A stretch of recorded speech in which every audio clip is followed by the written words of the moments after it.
Welcome back, horror fans, cinephiles, and Giallo enthusiasts. This is Tanner Leeser, your host for all things Giallo here on The King of Giallo, and this is another unscripted talking head movie review. This is for the 1972 Giallo film from Demofilo Fidani. A.A.A. Masseuse, good looking, offers her services, and let's just get it done here. I don't like this title, but it's fine.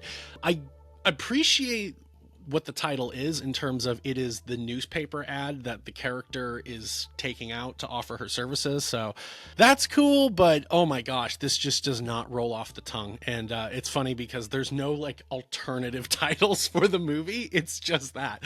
Give me at least one alternative title that rolls off the tongue a little better, but that's fine.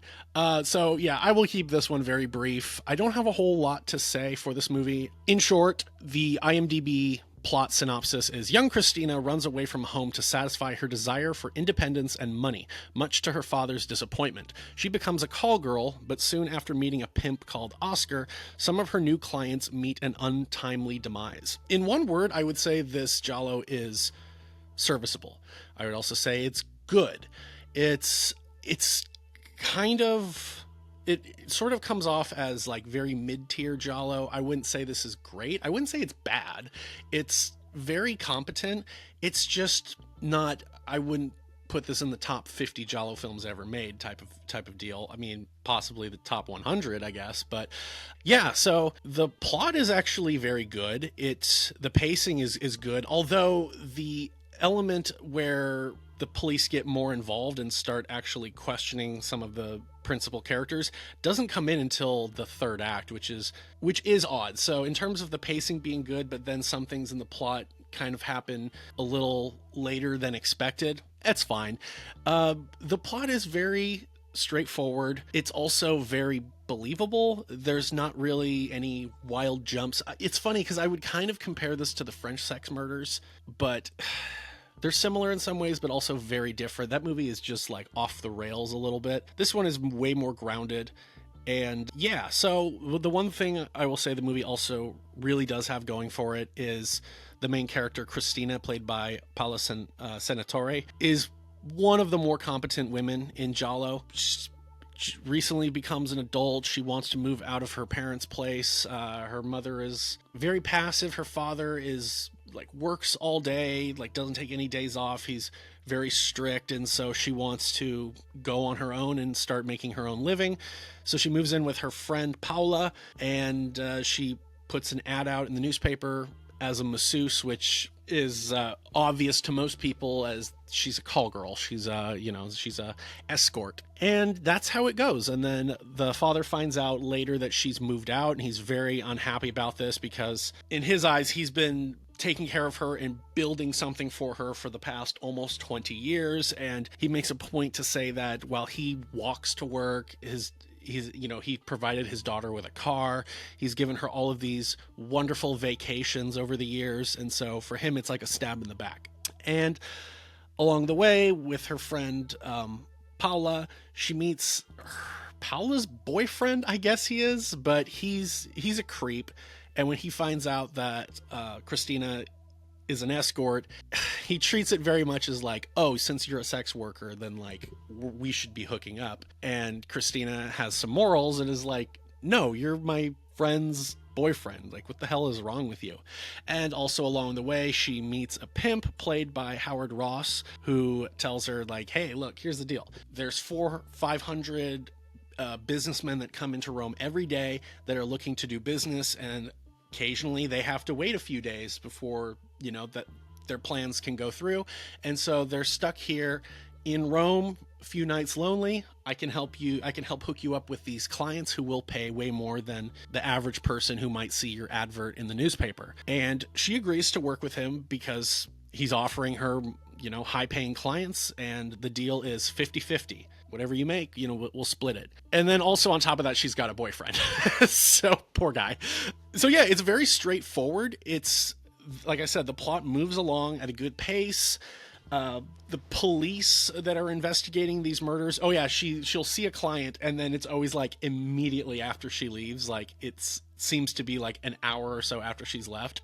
they get killed. And the police are looking into this. They know that, okay, they start to become suspicious that it is this woman. I mean, they know that at all of the crime scenes there's another pair of footprints that don't belong there.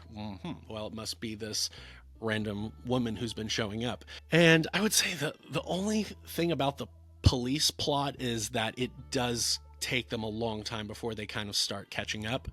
The movie, I don't think a lot of people will be surprised to find out who the killer is. I will say though that I went into it knowing that I'd had people tell me this, that like, oh yeah, the killer in that one is pretty predictable. And I actually don't think it's so obvious. Like, I'll put it this way. There are a fair amount of red herrings that it could be. There are red herrings that have obvious motives, and then there are red herrings that I could see them, because Giallo movies will do this, where they'll reveal who the killer is, and then they'll reveal what their motive was. So it's like, okay, well, I obviously wouldn't have known that was the reason why this person was doing the killings. But some people, it's like, okay, well, I know why they would be doing the killing. But the red herrings in this movie, the ones that are, very glaring, is her father, who doesn't like that she's moved out, doesn't like that she's most likely doing sex work. You could also argue the mother who's there. I assumed it was the mother or the father. There's also the pimp who is taking care of her, and it also wouldn't make sense for him to kill off the clients, but there are a few scenes with him where you realize that he is a little unhinged.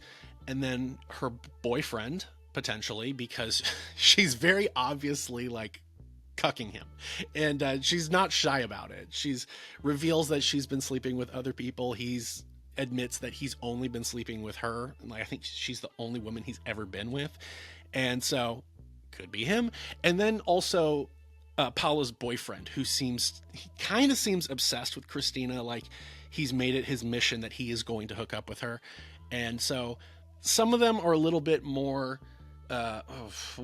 red herring, in terms of a red herring by definition is the diversion or the misdirection. It's not necessarily the sus, like anybody who it could potentially be. That's more of how I use it. But so Paola's boyfriend, I would say, is like the main red herring, because he's the most malicious. He's the character who's made the most malicious. Like I said, the pimp Oskar is a little bit there, but then also the father has been set up that he's very protective. He's very domineering of his daughter. So it's really any of them.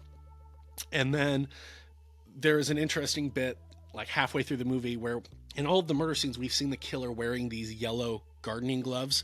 And then there's a scene halfway through with the mom and the father where they're talking, and the mother has gardening gloves, the exact same gloves. And so the movie it seems like the movie is kind of throwing it in your face, like, it's probably one of these two, but that could also just be a misdirection.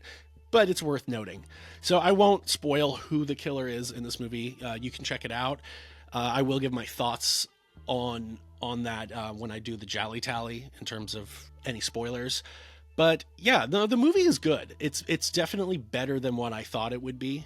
I've heard about this movie for years, and finally watching it months ago when it came out on Vinegar Syndrome, I was like, okay, it's not bad. It's not bad.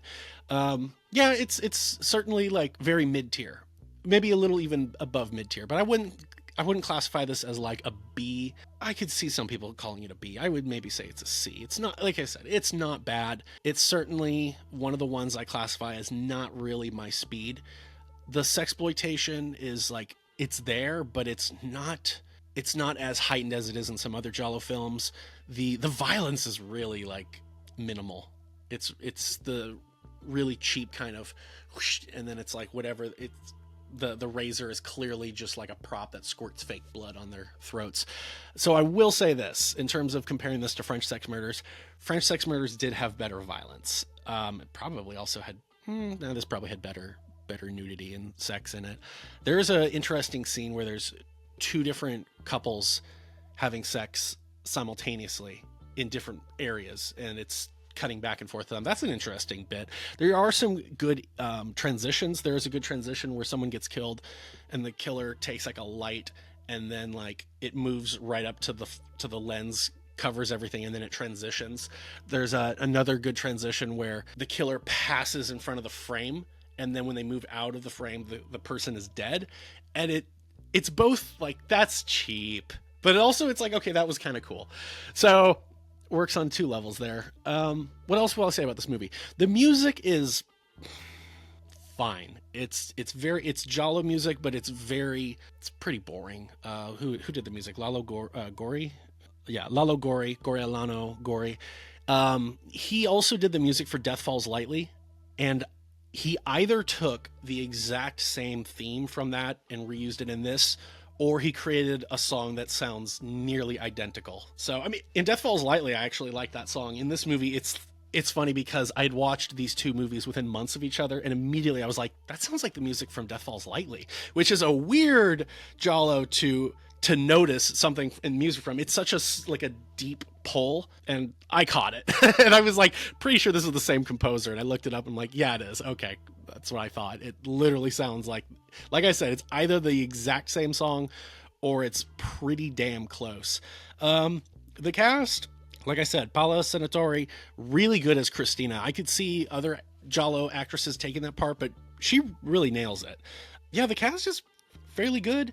I'm trying to think of anybody who jumps out to me. Franco Rossell always jumps out to me when I see him. He's just got a very memorable face. Carlo Gentili, I love shouting him out because he's a set decorator who also was an actor. And I remember him as the inspector in Death Walks on High Heels and Death Walks at Midnight. He's been in a few other giallo films, but I think his inspector character in Death Walks on High Heels is one of my favorite inspectors. So when I see him, it's always like, awesome. I'm glad that he got more work. Howard Ross is also in this. I know him mostly from $5 for an August Moon, but he's been in a lot. Yeah, that's honestly really it. Is just like, it is a good giallo movie. Like I said, I wouldn't say it's great, but I wouldn't say it's bad. It's just very middle of the road. I feel like this is a good one which will divide people, whereas a movie like French Sex Murders, I said that I didn't really like that movie, but funny enough, when I did the Gialli tally and I actually went like beat by beat and was writing about it, I'm like, okay, it's actually not as horrible as I was making it out to be. But A.A.A. Masseuse Good Looking offers her services. My God, that title. This one I could see people really either liking it fine or being like, yeah, I didn't really care for it. And that's totally fine. That's A-okay. But yeah, so for my recommendation, my prediction for the AZ score, gosh, I'm going to probably go, it's probably gonna be in the ballpark of like 14 out of 26. And in terms of the final Gialli Tally score, there's not a lot of kills. There's not a lot of nudity. I'm going to say, and there's not a lot of like, there's a handful of veterans that are in this. It's probably going to be between 500 and 600. So I'm going to go 550 to 600. And yeah, so we'll see what it is. But thank you for watching this. If you made it all the way to the end, what are your thoughts on A.A.A.? I'm just going to say A.A.A. Oh, another little fun thing, because I had to look this up because I was like, what the does that title mean? An A.A.A. masseuse, in my understanding, is like a full body massage therapist. I'm pretty sure somebody will be able to describe it better in the comments. Go for it. I actually would appreciate that. Yeah, I could have just looked it up. Well, I mean, I did look it up, but I could have gone a little deeper. But yeah. Anyways, yeah, so let me know. What are your thoughts on this movie? Do you like it? Do you think it's a great giallo? Do you think it's underrated? Do you think it deserves its status where it is kind of like middle of the road? Do you think it's bad? Do you think it's boring? Let me know. Love to hear back from you.